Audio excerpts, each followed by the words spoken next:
So, have you ever wondered what really separates a brilliant idea from a successful business?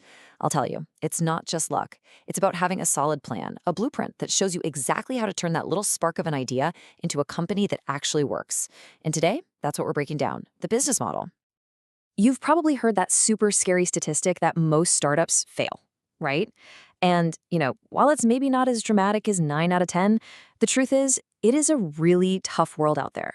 The reality is that after 5 years, less than half of new businesses are even still around. So, what's going on here? Well, it's rarely because of a bad idea or not enough passion. The real killer, the thing that sinks so many dreams, is starting to build without a solid plan. I mean, think about it. It's like trying to build a house without a blueprint. You just have a pile of wood and nails, but no structure, no way to make it all come together. And that is exactly where the business model comes in. It is your blueprint. It's the framework that makes you answer all the tough questions before you've sunk a ton of time and money into something. So let's dive in, starting with the most important part of any building, the foundation. Every great plan has to start with a rock-solid foundation. And in business, that's your core strategy. This is the absolute bedrock of your company. It defines what you're doing and, even more importantly, why you're doing it. So this foundation, it's built on 4 key pillars. These pillars are what answer the most fundamental questions about your business. If you can get these right, you'll have a really strong base to build everything else on. Okay, first up, your mission. This is your why. Why should your business even exist? A perfect example is Birchbox. Their founders didn't just want to sell makeup samples. No, they wanted to solve a real problem for women who felt totally overwhelmed by the beauty world. Their mission, to be that best friend who could give great recommendations, gave them such a clear and powerful purpose. All right, next up, what makes you stand out in a crowd? This is your special sauce. In a world with a million choices, why should your ideal customer choose you over everybody else? And it doesn't have to be about being the cheapest, not at all. Maybe you offer the most incredible, over-the-top customer service, or maybe you're the absolute go-to expert in your niche, or maybe you've just built an amazing community around your brand. And finally, where do you begin? Look, you can't be everything to everyone, especially right at the start. Just look at this timeline for Dropbox. They didn't try to take over the world on day one. Nope. They started with one single, simple service for a very specific group of people, tech-savvy users back in 2008. Once they totally nailed that, then they started to expand. It's just a masterclass in starting small and winning big. Okay, so you've laid the foundation with your core strategy. Now, what do you actually need to build this thing?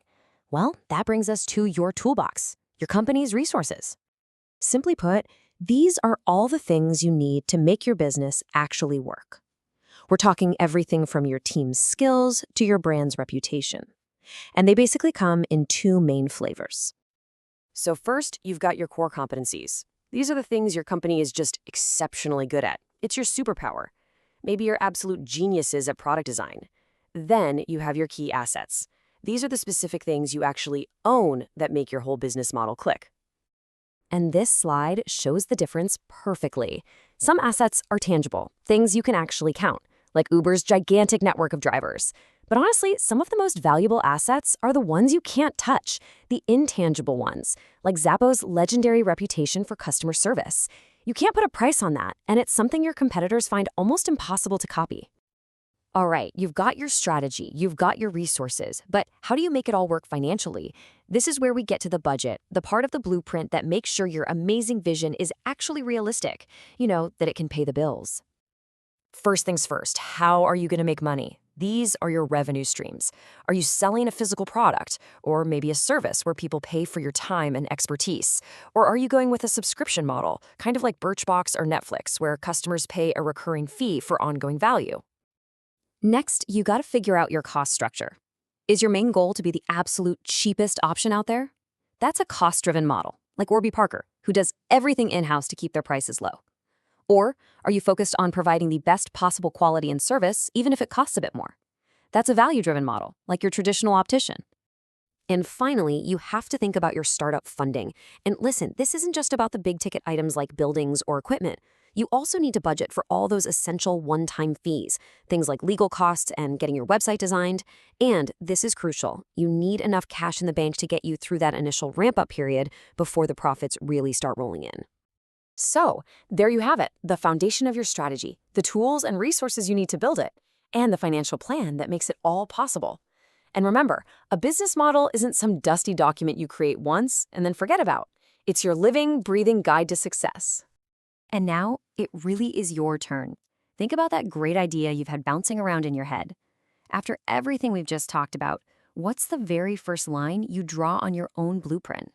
Answering that one question, well, that's your first step toward building something truly amazing.